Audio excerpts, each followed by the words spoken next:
What's up guys, we're back here with another tutorial and today we're seeing Chord Sequencer version of 1.1, a little bit different, we're going to check it out.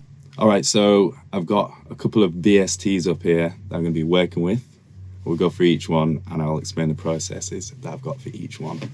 So first we're going to use Friction, which is kind of a modular string kind of synth, one of my favorites actually.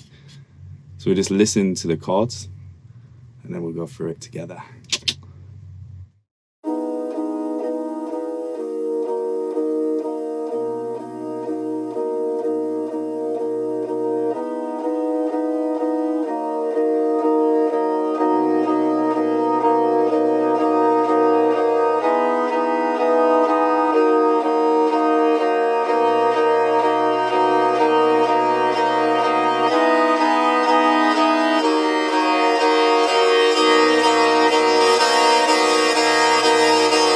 So we've added Chord Sequencer to our Friction and we've got the notes here, and I'll go through each one and you can hear different chords for each note played.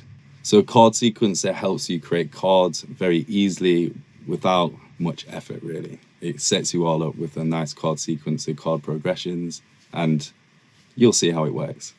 So with each note it has a new chord.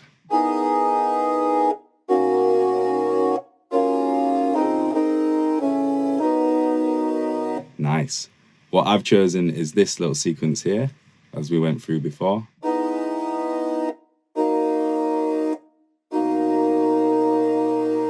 Very nice. And what you can do to make it sound a little bit more interesting is to add timing and move timing around to kind of find a sweet spot where it sounds like it's being played by a real person, I suppose, rather than a computer. And the same with velocity. So you play around with these and the output will be a little bit with your velocity. You'll have different energy for each note. Some velocity will be high on some notes and not so much on others. And with timing, it's as simple as it says, just the timing being a little bit off, a little bit more human. So we'll add that and you can see, we'll make it quite extreme and we'll see how it makes a difference.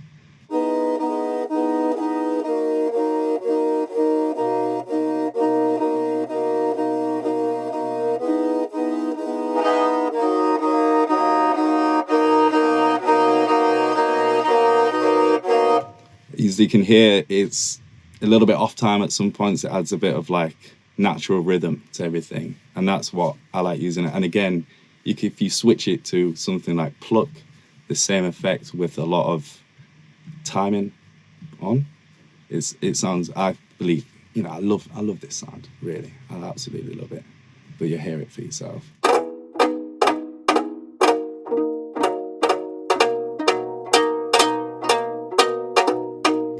Very realistic sounding, inconsistent in a good way as well with the plucks. That isn't just down to chord sequence on this either. Friction also has its own variation in hits and notes and stuff like that. So yeah, bear that in mind when you're using Friction. It's also got its own kind of inconsistencies, but again, in the best way. So I have those chords there written down, and what I like to do is usually export the notes into MIDI form basically, so I can put them into an arpeggiator or something like that to change up the rhythm again. So to do that, I go up to the chord sequence in question, center track in the top right. It loads it up, and then we have the notes there ready to use, and we'll just listen to that again. And obviously, because I have the timing on very, very, very loose as you can have it, the notes are very inconsistent and out of time. So what I might want to do before exporting is turn the timing back down and the velocity back down, so you then have a very clean MIDI. As you can hear, it's a lot more clean.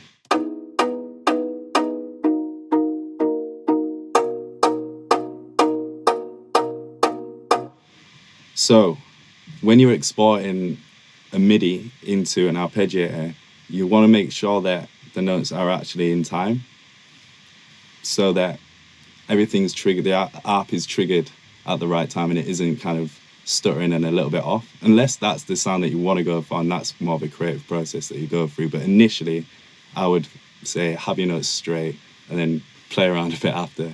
So I've exported the notes, and now I have them triggered in an arpeggiator in another reason called complex, and you can listen to that, how that sounds now.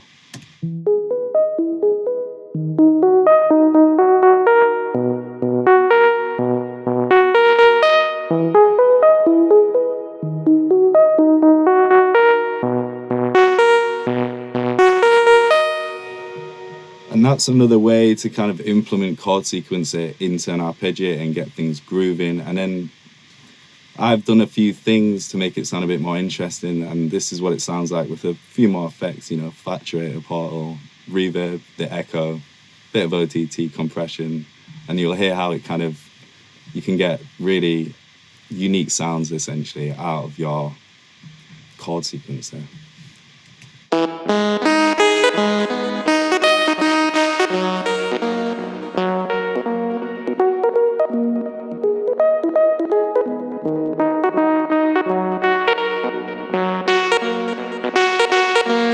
And I play both at the same time, so you can kind of get a feel for each one.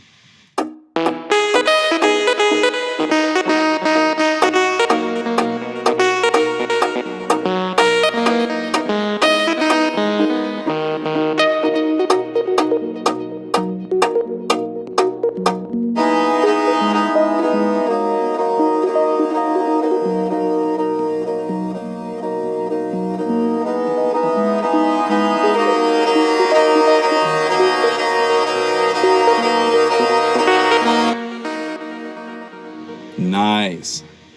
And to kind of show you how powerful chord sequencer is, I'm going to show you it just with a simple Serum initialized patch, and you can listen to how well the chords kind of come through, especially with the timing being off. I feel like it adds a lot of a big human touch to everything, but you can give it a listen. It's here.